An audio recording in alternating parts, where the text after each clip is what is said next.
আপনার বাড়ি থেকে 3.5 কেজি সোনা, 3 কেজি সোনা, তারপর আপনি কি ঠিক করে নিন 3.5 কেজি না 3 কেজি? আচ্ছা 3 কেজি হলো, মানে এই মাপটা কে বলেছে আপনাকে?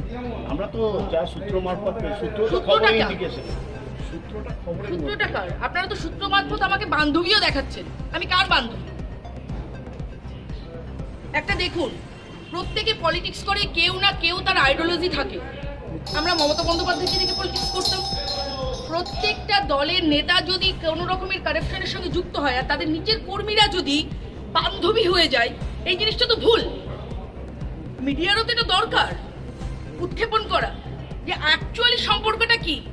আমি সেখানে নেই, আমি প্রেজেন্ট নেই, একটা বাড়িতে ইনসিডেন্ট হয়েছে, কাকে নিয়ে এসে কার সূত্রে কি ইনসিডেন্ট করেছে সেটা তার ব্যক্তিগত ব্যাপার, এটা আইনত বিষয়, এই নিয়ে আমি কথা বলতে চাইছি না। কিন্তু এই যে বান্ধবী বলে আখ্যায়িত করে দেওয়া, এই বিষয়টাকে আমি তীব্র নিন্দা জানাচ্ছি। আমি একজন মহিলা, আমি একজন শিক্ষিকা, আমি খুব ডিগনিটির সঙ্গে চাকরি করি, ডিগনিটির সঙ্গে মাথা উঁচু করে সম্মানের সঙ্গে সমাজে চলি।